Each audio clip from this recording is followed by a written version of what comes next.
Nous allons lire du Nouveau Testament, chapitre 15, le livre aux Romains, Épître aux Romains, chapitre 15.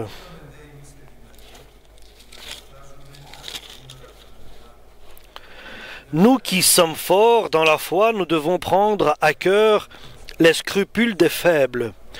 Nous ne devons pas rechercher ce qui nous plaît. Il faut que chacun de nous cherche à plaire à son prochain, pour son bien, pour le faire progresser dans la foi. En effet, le Christ n'a pas recherché ce qui lui plaisait.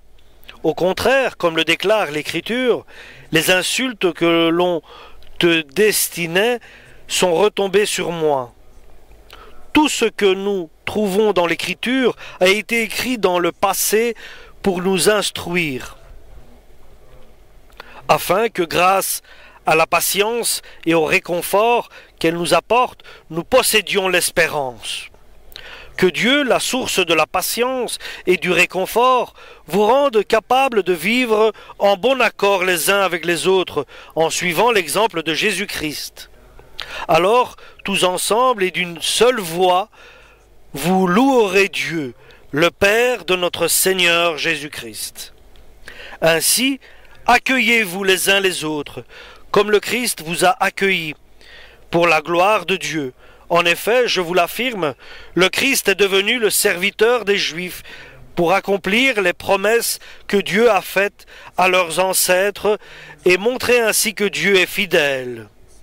Il est venu aussi afin que les non-juifs louent Dieu pour sa bonté, comme le déclare l'Écriture. C'est pourquoi je te louerai parmi les nations et je chanterai en ton honneur.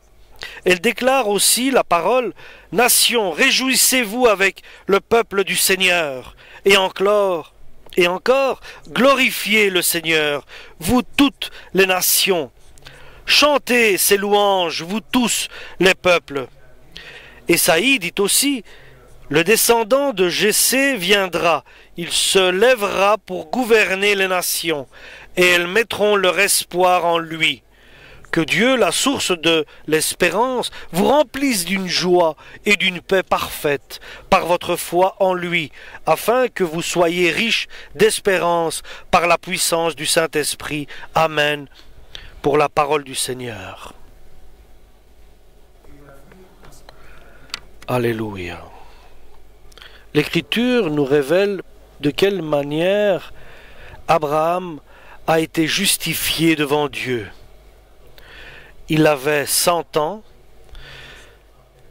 il était déçu et désemparé des promesses de Dieu. Dieu lui avait dit qu'il aurait un fils et il n'en avait toujours pas. Il voyait aussi sa femme Sarah qui était stérile et qui était déjà avancée en âge.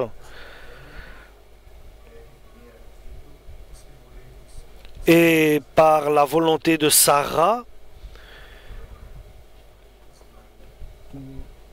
Abraham a donné un enfant à la servante de Sarah, sa femme, Agar, une Égyptienne.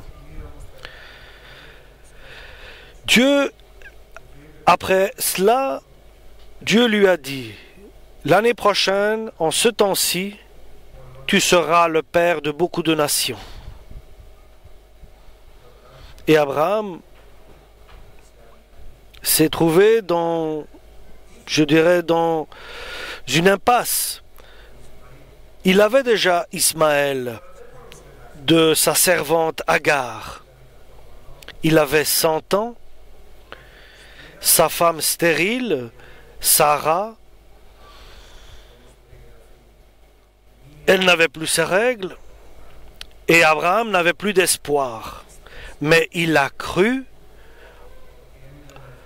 que cela arriverait selon que Dieu lui a parlé. Et ainsi sera ta descendance. Il regardait et il n'avait pas de foi. Il écoutait celui qui lui a parlé. Il n'avait pas pas d'espoir, mais en espérant à la parole qu'il a entendue, il a cru. Il a cru à cette parole qu'il a entendue de Dieu.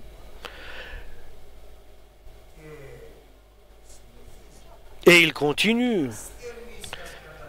Et sans affaiblir dans la foi, sans être incrédule, sans faiblir dans la foi, il n'a pas pris en compte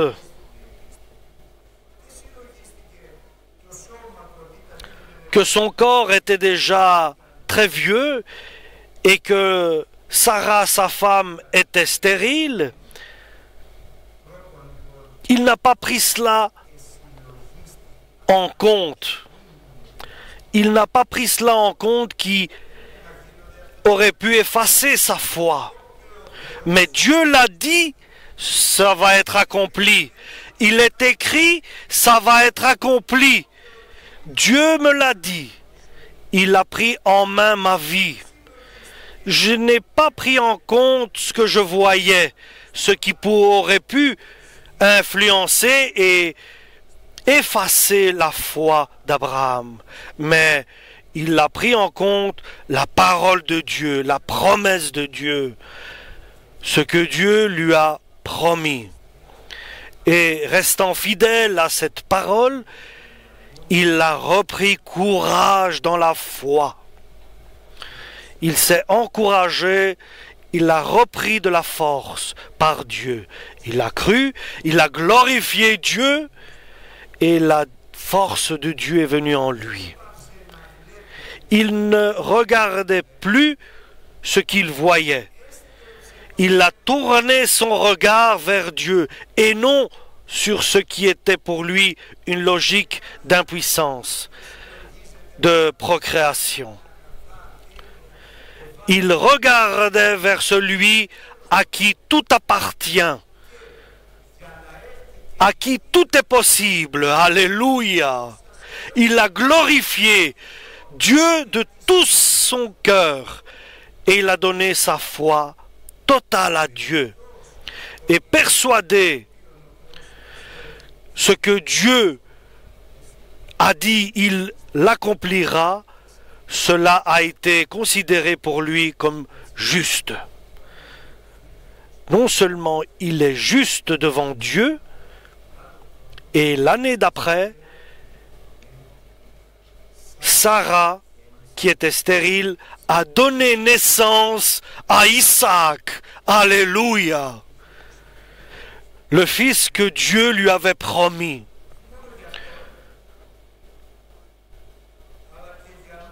Et pour nous aussi, cela est valable. Et pour nous, sera pris en compte notre foi lorsque Jésus ressuscitera les morts. Bien sûr, nous avons cru à la résurrection de Jésus et nous allons aussi être transformés éternellement pour vivre avec Dieu. Nous avons besoin d'une chose, de la force de Dieu. Alléluia. Et je le répète, il a été fortifié dans la foi, donc il parle d'Abraham. Abraham a été fortifié dans la foi en mettant toute sa confiance à la promesse de Dieu, que ce que Dieu dit, il est capable de le réaliser. Alléluia!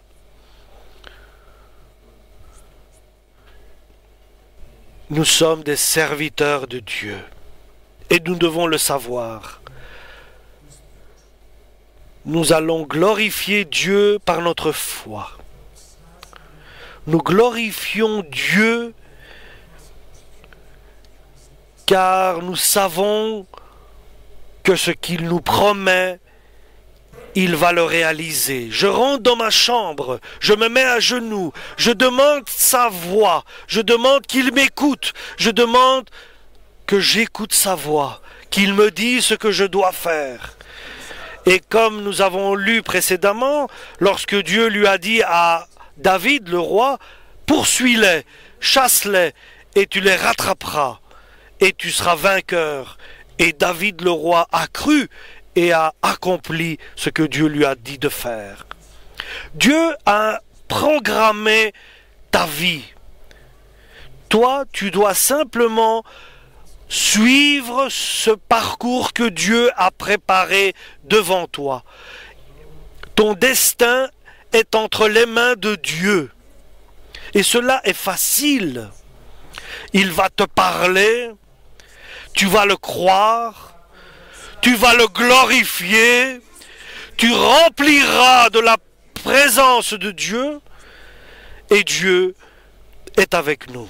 Et nous sommes entre les mains de Dieu, alléluia. Et si vrai, si facile, si simplement. Et Dieu nous l'a dit par sa parole. C'est une parole vraie. Et il ne peut pas renier sa parole qui est écrite. Il ne peut pas dire, bon, j'ai écrit, mais non. Il est fidèle à ce qu'il a dit. Alléluia. Vous, les forts, les puissants en spiritualité, vous devez supporter les faibles.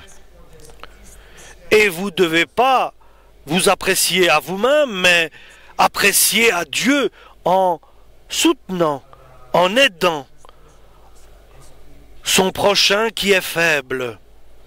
Ceux qui se sentent forts doivent aider les plus faibles. C'est ce que nous dit la parole de Dieu. Alléluia. Nous devons nous aider. Nous devons nous aimer les uns les autres et nous aider les uns les autres. Celui qui est blessé, celui qui est faible, ne dédaigne pas, ne méprise pas celui qui est blessé. Non, Dieu ne sera pas avec toi si tu t'occupes pas de ceux qui sont faibles. Tu dois t'occuper de ceux que Dieu met devant toi. Si tu n'acceptes pas le faible, celui qui est petit, et tu prends pas soin de lui, avec foi que Dieu a préparé une parole par lui, il va t'apprendre quelque chose par lui, il va t'instruire par celui dont tu as de la compassion. Alléluia. C'est ainsi que Dieu va nous reprendre, va nous permettre d'aborder une épreuve, de nous corriger, de nous éduquer. Alléluia. Dieu permet tout cela pour notre bien. Et nous savons que nous avons une certaine force de Dieu.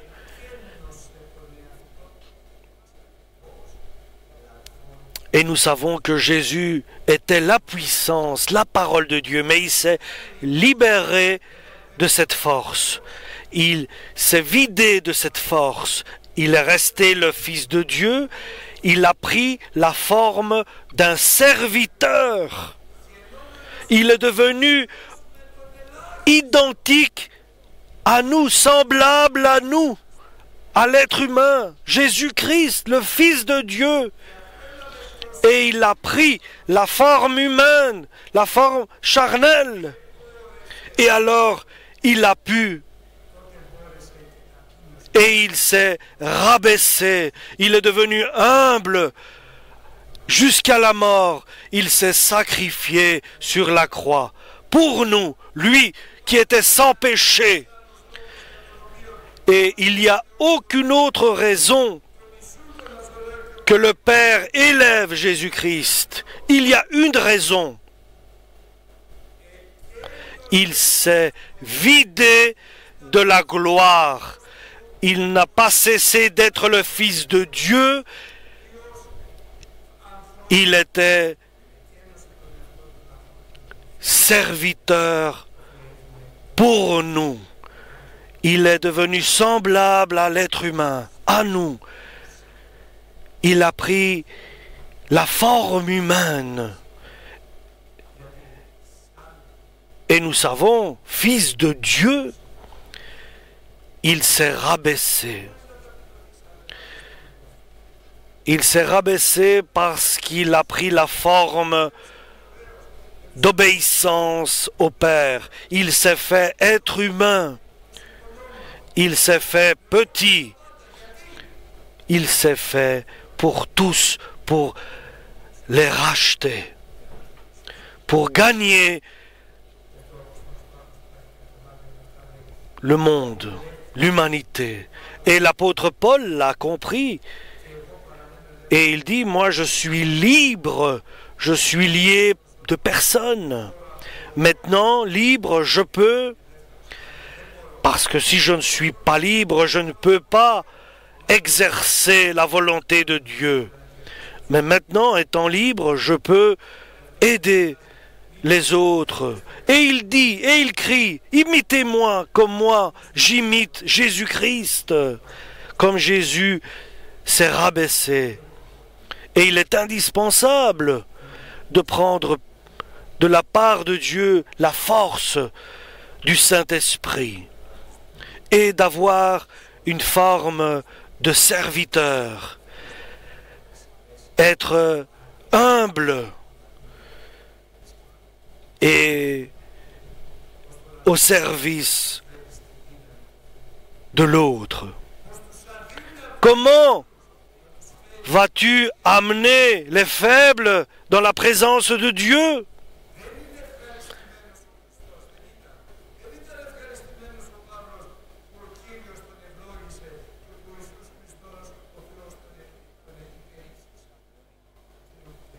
Ce que Dieu désire, ce que Dieu nous donne la force de gagner des personnes qui sont perdues, de les ramener de l'obscurité à la lumière. Ce n'est pas par notre force, mais lorsque nous nous rabaissons, lorsque nous sommes humbles, Dieu peut travailler avec nous. Nous sommes libres et Dieu peut être avec nous et nous au service de Dieu pour le salut des autres. Et ainsi l'apôtre Paul, avec cette connaissance de la vérité de Dieu, il dit, et vous, faites attention, ne soyez pas fiers de vous-même. Ne considérez pas que vous êtes quelque chose, parce que celui qui considère qu'il est quelque chose, il se trompe, il dupe sa personne. Il n'est rien, nous sommes rien, nous ne valons rien. Alléluia. Et alors, Dieu d'espérance, le Dieu de patience et de consolation, va nous donner la possibilité et la force de prendre soin des autres. Alléluia! Faibles et forts. Forts qui sont devenus faibles. Faibles qui vont devenir forts. Tous ensemble, nous allons avoir la même foi, penser la même chose, rechercher le même Dieu. Alléluia! Il n'y a pas d'autre manière. Je ne peux pas ordonner à l'autre d'avoir la même foi que moi. C'est impossible. Je ne peux pas instaurer une foi, une croyance par la force. Il faut que Dieu, de patience et de consolation, vienne donner la même foi à notre prochain. Alléluia. Et pour cela, il faut avoir les conditions que Jésus avait. L'humilité, être serviteur pour les autres, se sentir au service des autres, aimer son prochain. Alléluia. Alors se réalisera le grand miracle. Nous savons que si deux font une requête à Dieu, Dieu va l'exaucer. Dieu va répondre à cette requête, à cette demande, à cette prière. Qu'est-ce qui est impossible à l'Église?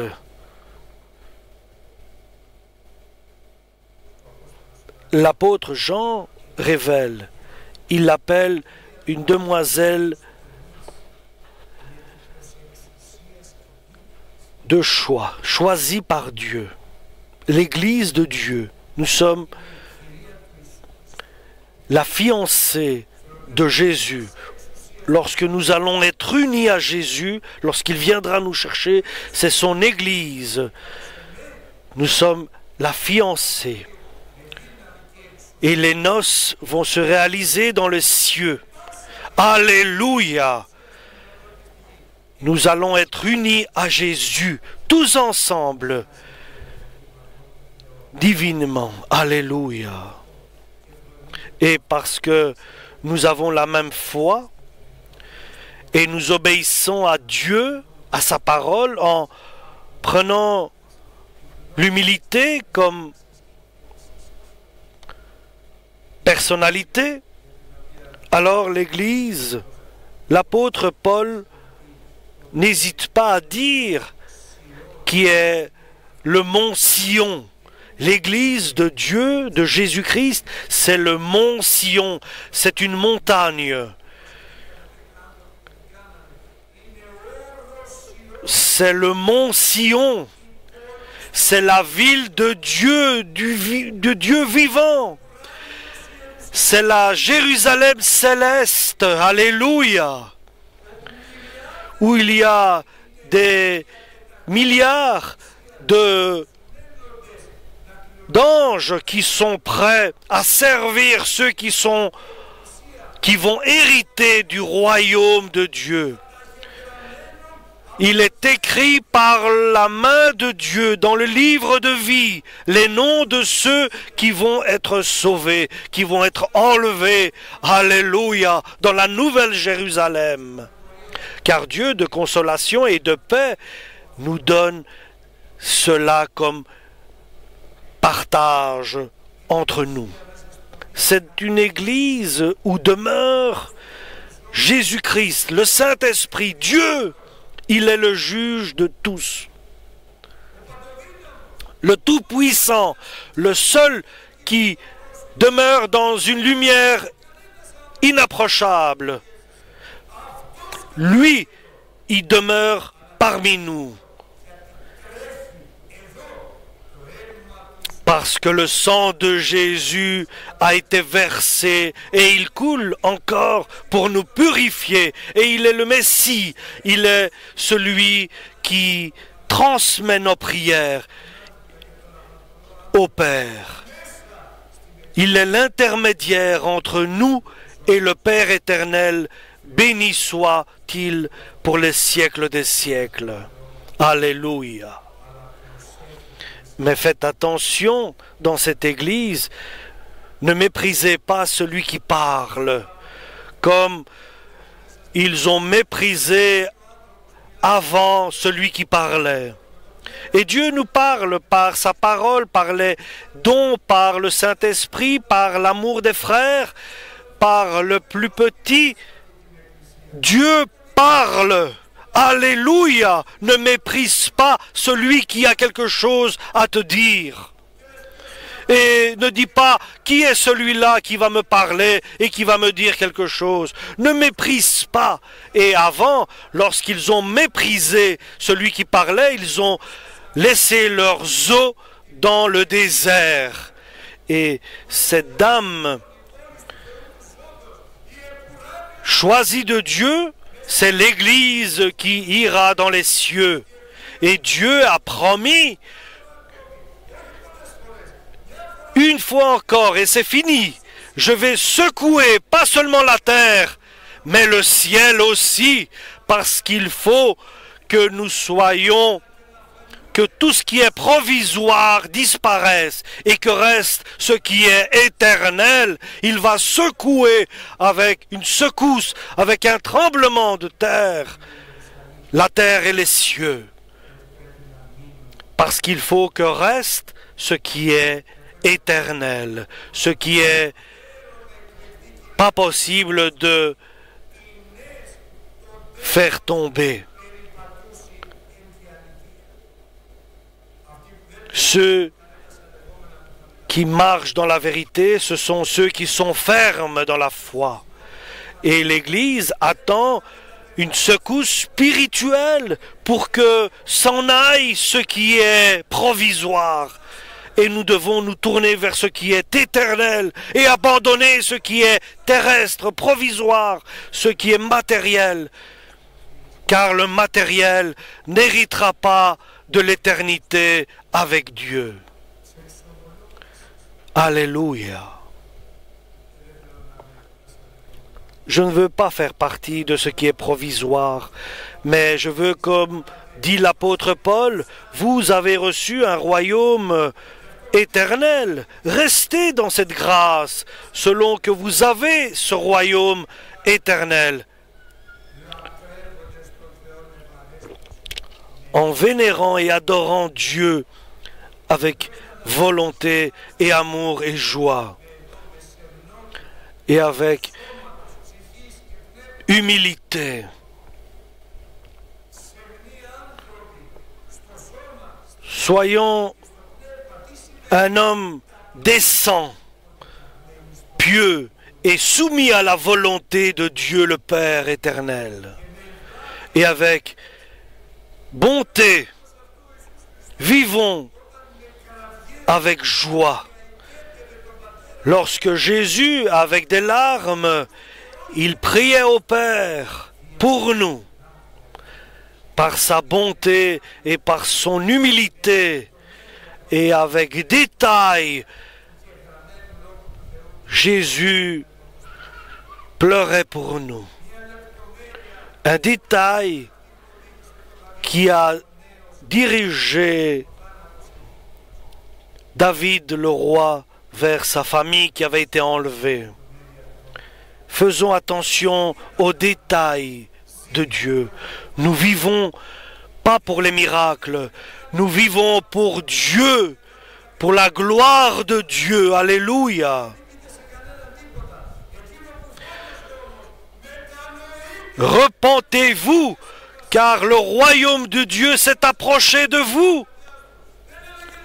Il ne disait pas, venez, je vais vous guérir ou manger, mais il disait, repentez-vous, disait Jésus-Christ, car le royaume de Dieu s'est approché de vous. Alléluia! Nous devons changer notre vie, nous transformer. Et Dieu désire notre sanctification, car nous ne pourrons pas voir le visage de Dieu. Alléluia! Il désire notre sanctification par notre repentance. Alléluia! L'homme n'a pas d'expérience dans la parole de Dieu et dans la justice de Dieu. Et nous avons besoin du lait spirituel. Nous sommes une église de Dieu et nous devons devenir la bien-aimée de Dieu. Dieu a dit, moi, je vais édifier mon église, je vais construire mon église, et contre elle, les portes de l'enfer n'auront pas de pouvoir. Et le ciel et la terre sont secoués, il y a des personnes qui sont perdues et qui pourtant sont devenues des alcooliques. Pardon. Parce qu'ils n'étaient pas pieux. Ils n'ont pas su adorer Dieu et vénérer Dieu avec bienveillance et bonté. Ils ont perdu leur chemin. Ils ont perdu le royaume de Dieu. Et ils sont devenus misérables. Dieu ne veut pas que nous soyons misérables, mais il veut que nous soyons puissants Nous sommes ses enfants. Alléluia. Gloire à Dieu. Lorsque nous entrons dans la présence de Dieu, dans la prière, nous comprenons qu'est-ce que Dieu, qu'est-ce que la puissance de la divinité, de la bonté, de l'amour, de la patience. Alléluia. Nous désirons la vérité. Dieu est la seule vérité. Alléluia. L'apôtre Paul nous dit, vous aussi, vous êtes remplis de bonnes œuvres. Et par cela, vous pouvez conseiller les autres. Par ta bouche, tu peux annoncer la bonne nouvelle. Tu peux conseiller la bonne nouvelle. Alléluia. Nous voulons devenir. Sans Jésus, nous ne pouvons rien faire, ni la moindre des choses. Jésus-Christ, notre Seigneur, soyons toujours à l'appel de Jésus. Invitons-le chaque seconde. Nous voulons qu'il vienne et qu'il nous transforme. Nous voulons être très petits et que lui nous dirige et que nous soyons à son service. Alléluia. Aie pitié de nous, Seigneur. Pardonne-nous, car nous sommes responsables de beaucoup de fautes et d'erreurs. Alléluia. Là où tu demeures, dans la grâce de Dieu, dans la gloire du Père, toi qui transmets notre prière au Père, aide